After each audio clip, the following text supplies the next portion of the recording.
Well, fresh off 2 consecutive NCAA tournament appearances, the Gonzaga baseball team is less than 1 month away from the 2023 campaign. Hear all about this squad right here on the Locked On Zags podcast. Don't go away. You are Locked On Zags, your daily podcast on the Gonzaga Bulldogs. Part of the Locked On Podcast Network. Your team every day.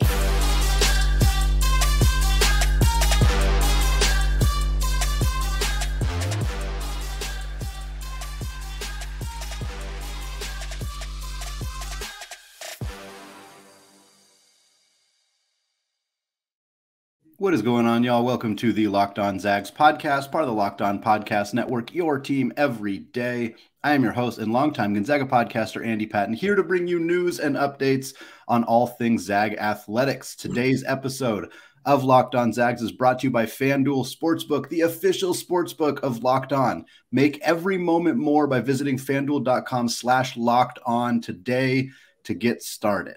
All right, I am thrilled to be joined today by Brandon Harmon. Brandon is now the associate head coach for the Gonzaga baseball team, coming off a second straight NCAA tournament berth and seeing 4 pitchers all get selected in the 2022 MLB draft. Brandon, less than a month until the season gets going in Lubbock against Texas Tech. How is the team coming along? Yeah, well, first off, thanks for having me on. We're excited. A lot of new faces this year, and kind of be fun to see how everything sorts itself out and who's going to step into some new roles. And kind of like you alluded to, we have some new opportunities for guys to step in, whether that's new faces or some old faces that haven't had as many chances yet. And I think it makes it kind of fun to see it. It's fun and a little bit of anxiety to that too of knowing who's going to do what. But yeah, ready to get down to West Texas and get going. Yeah, it's mid-February, season starts. Feels so early to get going with baseball. Obviously, in the Pacific Northwest in particular, you guys got an opportunity to go down to Texas, start the season out there. Kind of what does that process look like in terms of just trying to prepare for a season and especially with so many new guys, kind of get everybody acclimated, get everything going, especially when you're going to spend a lot of time in the early part of the season on the road and maybe don't have as many opportunities to practice in the sunshine until the season gets started. Yeah, I think that's something this has been our MO here the last 10 to 15 years. We get out there and not only get on the road, but it's getting out there and playing big time competition. And I think that's the one unique thing. And like you alluded to, you're in Spokane right now. It's hard to maybe wrap your head around that college baseball starts in less than a month. But I think the big thing with college baseball too is there's no spring training. I could make a pretty valid argument that potentially those first four weekends could be some of our most important weekends. Last year you go out and get a huge sweep at Oklahoma State, and it ends up being a signature type weekend that sets you up for the rest of the year.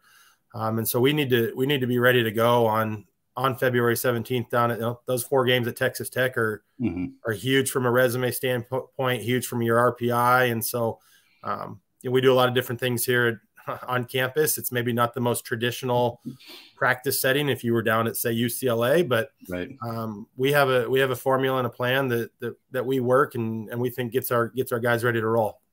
Let's talk a little bit about that non-conference schedule, because we mentioned Texas Tech a handful of times, and you mentioned the Oklahoma State series last year. But, man, looking at this year's non-conference schedule, there is a lot of really, really good teams. Number 1 and number 2 last year were Tennessee and Oregon State. They're both on the docket this year. Again, Texas Tech, also Ohio State. Oklahoma's on there. Minnesota's on there. UC Irvine has always been a solid program. Oregon, Washington State. There's a lot of really, really good teams. We'll get to the WCC a little bit later, but there's a lot of really good teams that your squad is playing outside of the WCC this year. Is that kind of an intentional step to kind of help with the RPI? Is it to kind of help get this, especially a relatively young team that hasn't played a lot of innings together? Is it kind of helpful to get them out there and playing against some of the very best right out of the chute? Yeah, I think it has more to do with we're trying to get out and play the best schedule that we can.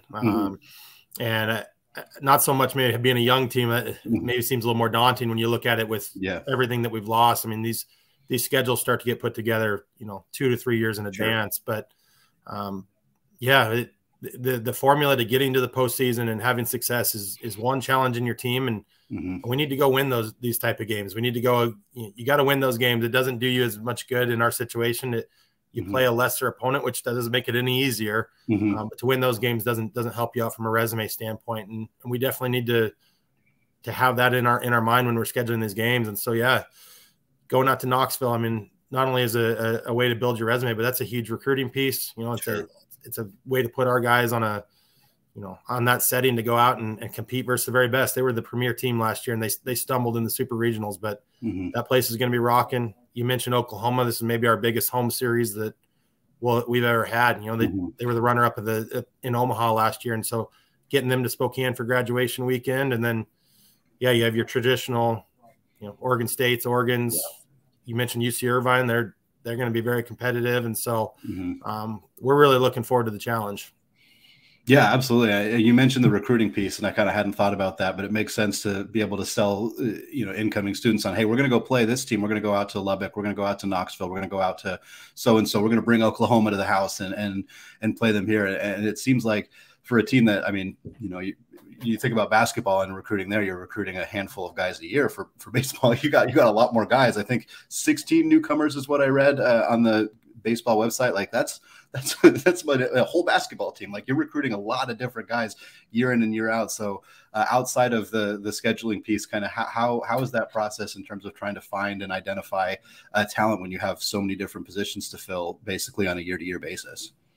I mean, it's a process. You're not only are you recruiting, anywhere from 12 to 15, some years a little heavier depending on the draft, more guys, but we're recruiting multiple classes too. You're in the 24 class, the 25 class. And so trying to get our crystal ball out and see what some 16-year-old kids are going to look like in 4 years. And, and the more success you have, it can get you into more conversations. And I think there's a balance there too, for us, of staying true to the guys that we've had success with, but also balancing, can we continue to push it forward and keep getting premier talent. And we've obviously had some success doing that, but with some of those guys too are maybe a little bit, I'm not going to say diamond in the rough, that they weren't diamonds in the rough, but they were guys that maybe we valued something that other people didn't. And we were able to grow that when if their time on campus here. So.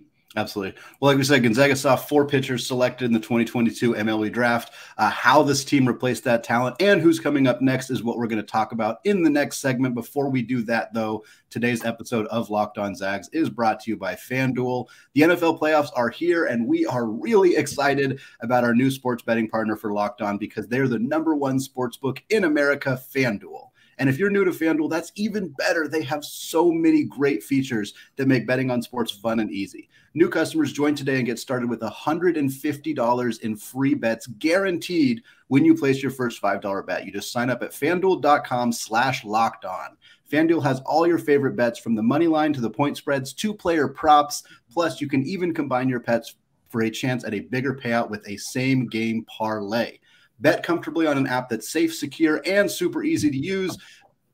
Basketball fans, baseball fans, football fans, don't miss out. Place your first $5 bets to get $150 in free bets, win or lose, at FanDuel.com/lockedon. Make every moment more with FanDuel, the official sportsbook partner of the NFL.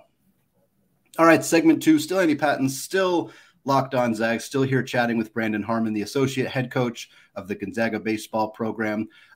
Brandon, Gabriel Hughes, Tristan Vreeling, William Kempner, Brody Jesse, that is an incredible amount of pitching talent to lose from one year to another. Obviously, extremely excited for the success of these 4 guys going into the Major League draft, all getting selected in a truncated MLB draft. To see 4 guys selected is a fantastic testament to where this program is and kind of the steps that they have taken to get here.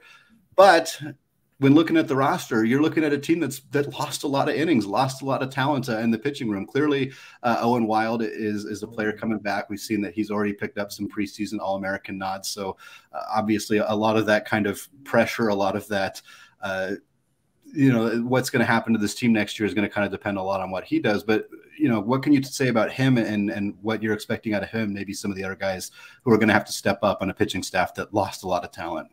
Right. Yeah, I mean, I think not only losing those 4 draft picks, but we lost 3 seniors too who had a lot of innings. And so I think, there's a lot of innings to replace. There's a lot of opportunity. And I think that's the way that we're going to look at it. Having Owen being the cornerstone of that, I think there's comfort there. A guy that we feel I think has a chance to maybe be preseason conference pitcher of the year, Friday night type guy.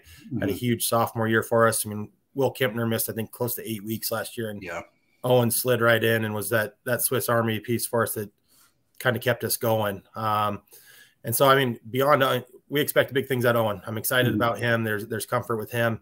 After that, it's a lot of opportunity. You know, there's guys that have had maybe short bursts of success and their fair amount of failure as well, to really step into some bigger roles. And then there's probably a few names that nobody outside of our program really knows about that maybe due to the amount of quality guys we had last year just didn't get those opportunities as a freshman that on previous teams would have maybe been that, 10 appearances. But, Bradley Mullen is a guy that's been out there before.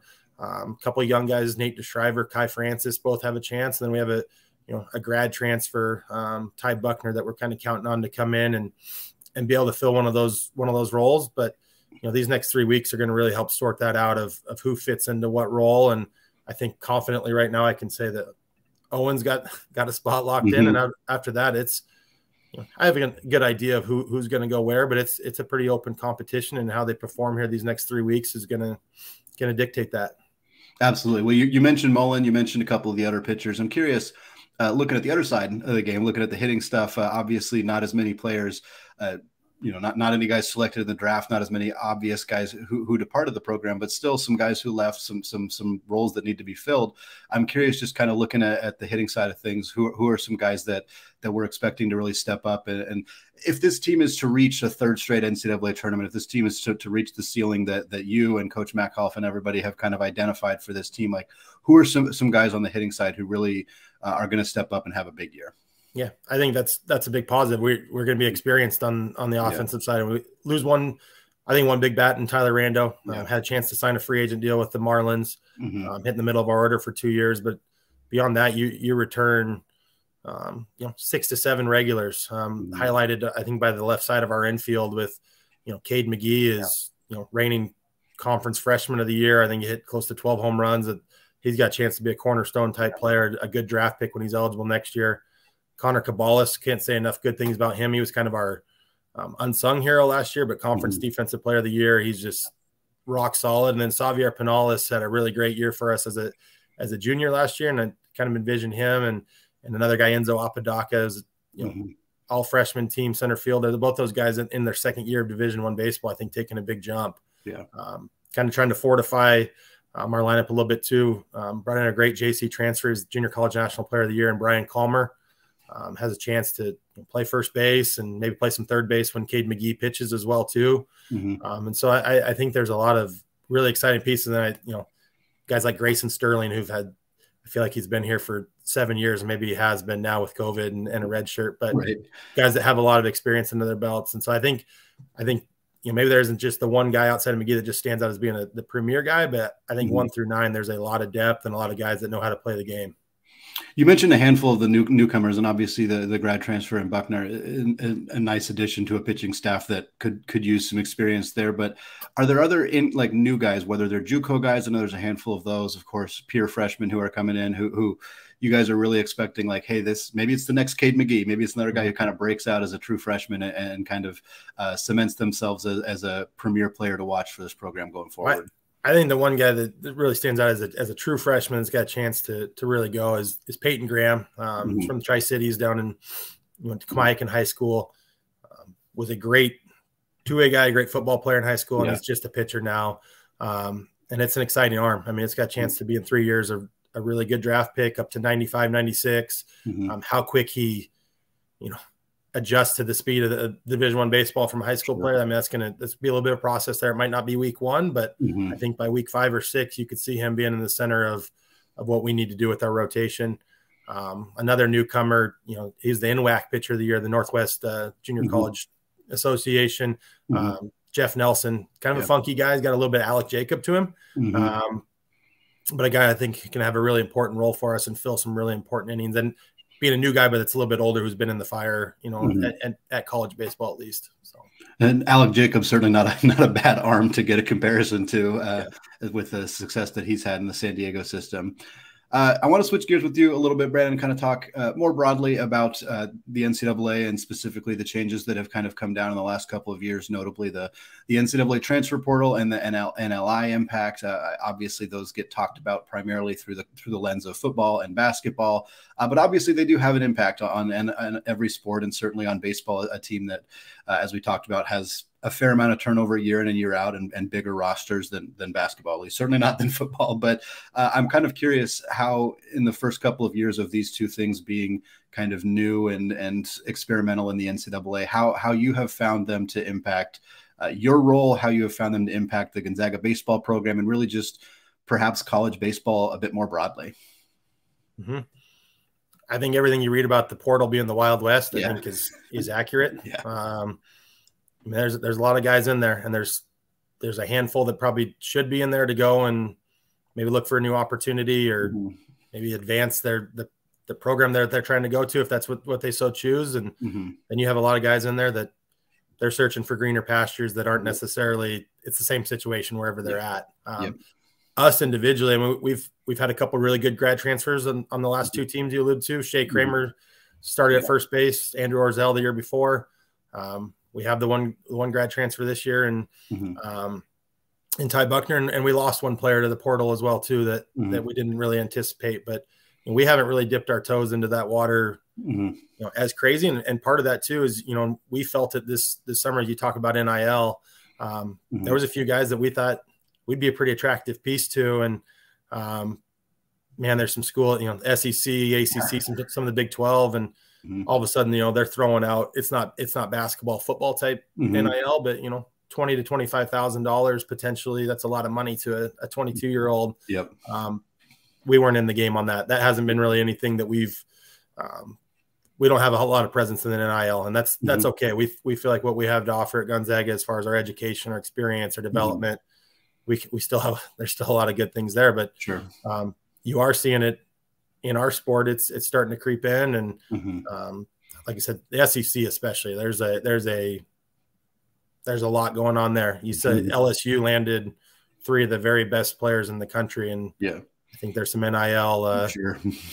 Tommy White hit 28 home runs a year at NC State and found his way down in Baton Rouge. So it's an interesting time. You got to keep navigating it and figure out what fits your program best. And like I said, we've used it to some degree, but we're not wholeheartedly in the deep end with it. Yeah, totally. It's such a brand new thing. It's understandable, kind of like, let's figure this out and see how it's going to shake out. And certainly you expect that at some point the numbers that we're seeing in the transfer portal will start to kind of die down, whether because the NCAA intervenes or because it's not as new. So it's not something that is maybe being brought to everybody's attention as something that they should be doing. But I want to kind of switch gears on you again, Brandon, and kind of close out the show talking about the WCC. They had a really nice year on the diamond as a collective conference last year. We saw 5 teams finish over 500. Obviously, San Diego has kind of been the team to beat, but I'm kind of curious, outside of Gonzaga, of course, but I'm kind of curious looking at the schedule this year, looking at the teams in the conference after what happened last year, if you're kind of how you're anticipating WCC season to go and kind of the growth of the teams in the conference over the last 5 or 6 years or so.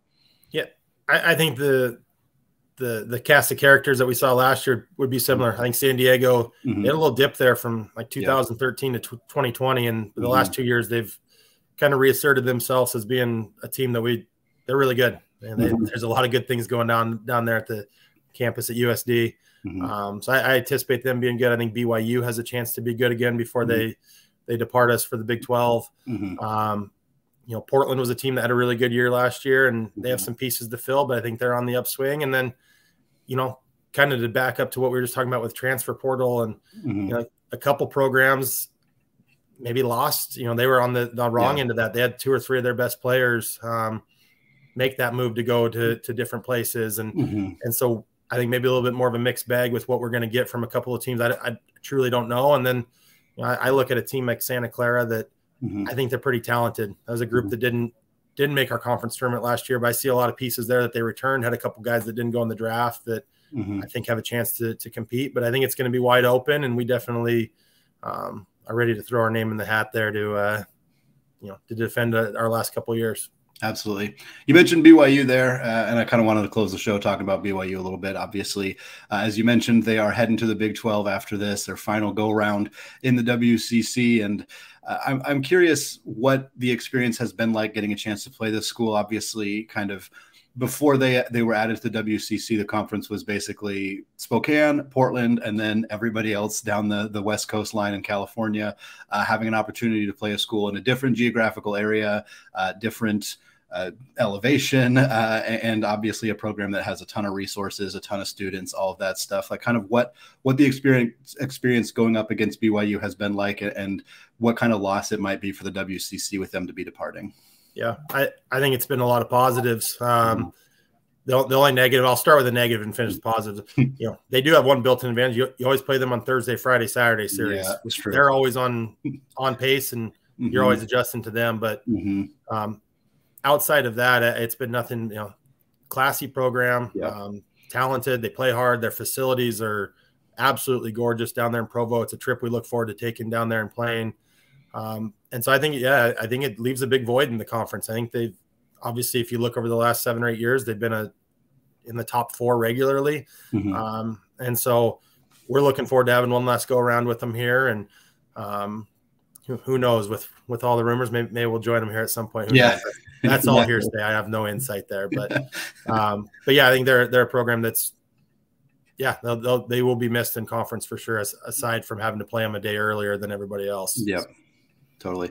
Well, Brandon, thank you so much for taking the time. I know there's a lot of people listening who are excited about the opportunity to go to Gonzaga baseball games. It's certainly more difficult to go to Gonzaga basketball games. So I know that Spokane area fans like the opportunity to go to campus. So thank you again for coming on. Hopefully some fans get an opportunity to come out there and check out the Oklahoma series. That sounds like it's going to be an absolute blast. You said it was graduation weekend. Is that when that one is? Graduation weekend. So nice. Mother's Day weekend. Mother's Day weekend, Patterson Baseball Complex. Zags versus Oklahoma. That sounds like an absolute blast. Coach Brandon Harmon, thanks again for coming on the show. Really appreciate it. Thanks, Andy. Go Zags. Go Zags.